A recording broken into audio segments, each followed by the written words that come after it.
Hello friends, मेरा नाम राजेश कुमार सिंह है और आज मैं करंट अफेयर सीरीज 6 पर चर्चा करने जा रहा हूं और मुझे काफी खुशी है कि आप लोग से काफी अच्छा रिस्पांस मिला है। तो चलिए शुरू करते हैं current affairs series 6। Question 1, COP28 जलवायु सम्मेलन में भारत ने कौन कौन सी मुख्य प्रतिबद्धताएं की है। मैं क्वेश्चन को फिर से रिपीट कर रहा हूं। COP28 जलवायु सम्मेलन में भारत ने कौन कौन सी मुख्य प्रतिबद्धताएं की है। आंसर है COP28 में भारत ने 2070 तक नेट जीरो उत्सर्जन प्राप्त करने की प्रतिबद्धताएं दोहराई है। इसके साथ ही विकसित देशों से जलवायु वित्तीय सहायता देने की आवश्यकता पर जोर दिया है। भारत ने नवीनीकरण ऊर्जा में वृद्धि और सतत विकास को भी प्राथमिकता दी है।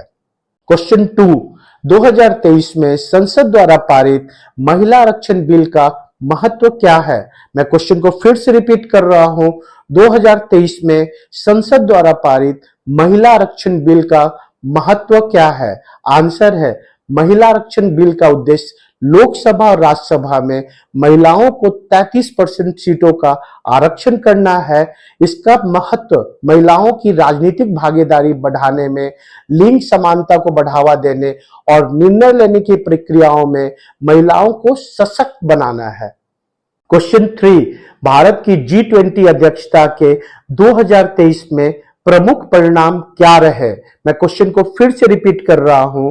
भारत की G20 अध्यक्षता के 2023 में प्रमुख परिणाम क्या रहे।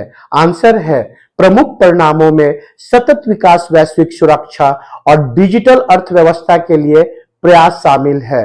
भारत ने डिजिटल कराधान के लिए वैश्विक ढांचे की आवश्यकता पर जोर दिया और जलवायु परिवर्तन से निपटने के प्रतिबद्धताओं को मजबूती दी। क्वेश्चन 4, भारत सरकार ने स्वास्थ्य सेवाओं की पहुंच बढ़ाने के लिए कौन कौन सी नई पहल की। मैं क्वेश्चन को फिर से रिपीट कर रहा हूं। भारत सरकार ने स्वास्थ्य सेवाओं की पहुंच बढ़ाने के लिए कौन कौन सी नई पहल की।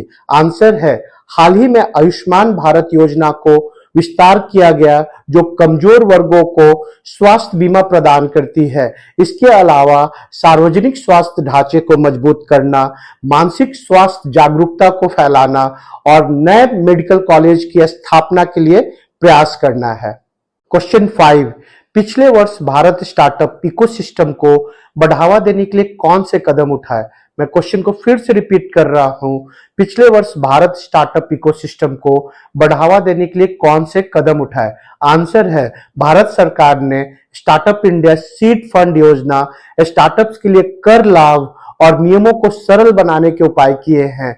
इसका उद्देश्य है तकनीकी, कृषि और स्वास्थ्य क्षेत्रों में नवाचार को बढ़ावा देना।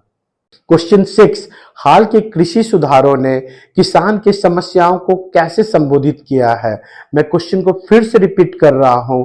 हाल के कृषि सुधारों ने किसानों की समस्या को कैसे संबोधित किया है।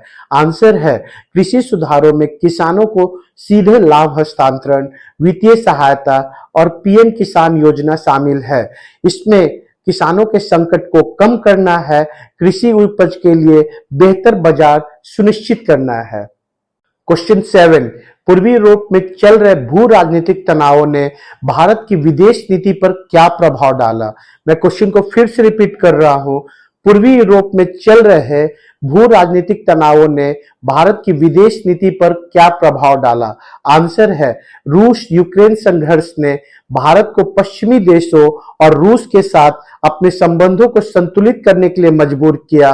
भारत ने कूटनीति और संवादों के महत्व को रेखांकित किया, जबकि ऊर्जा आयात में भी विविधता लाई। क्वेश्चन 8, भारत ने जैव विविधता संरक्षण के लिए कौन सी नई पहल की शुरुआत की। मैं क्वेश्चन को फिर से रिपीट कर रहा हूं। भारत ने जैव विविधता संरक्षण के लिए कौन सी नई पहल की शुरुआत की। आंसर है भारत ने राष्ट्रीय जैव विविधता मिशन की शुरुआत की, जो जैव विविधता और पारिस्थितिक तंत्र की सुरक्षा के लिए है।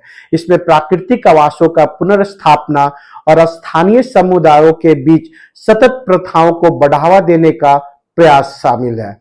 क्वेश्चन 9, भारत ने मरुस्थलीकरण और भूमि संरक्षण की समस्या से निपटने के क्या कदम उठाए हैं? मैं क्वेश्चन को फिर से रिपीट कर रहा हूं। भारत ने मरुस्थलीकरण और भूमि संरक्षण की समस्या से निपटने के लिए क्या कदम उठाए हैं? आंसर है, भारत ने मरुस्थलीकरण से निपटने के लिए राष्ट्रीय कार्य योजना लागू की है, जिसमें भूमि प्रबंधन को बढ़ावा दिया जा रहा है। इसमें वृक्षारोपण, मिट्टी संरक्षण और कृषि वानिकी को प्रोत्साहित करने का काम किया जा रहा है। क्वेश्चन 10, भारत ने ग्रामीण क्षेत्रों में डिजिटल साक्षरता और कनेक्टिविटी को बढ़ाने के लिए कौन से कदम उठाए हैं? मैं क्वेश्चन को फिर से रिपीट कर रहा हूं। भारत ने ग्रामीण क्षेत्रों में डिजिटल साक्षरता और कनेक्टिविटी को बढ़ाने के लिए कौन से कदम उठाए हैं? आंसर है, भारत ने डिजिटल इंडिया पहल के तहत भारत नेट परियोजना के माध्यम से इंटरनेट कनेक्टिविटी बढ़ाई है। इसके साथ ही महिलाओं और वंचित समुदायों के लिए साक्षरता कार्यक्रम शुरू किया है। तो आज के लिए बस इतना ही। अगर आपने ओजी ग्लोबल को सब्सक्राइब नहीं किया है तो कृपया सब्सक्राइब कीजिए और ओजी ग्लोबल को देखते रहिए। Thank you very much.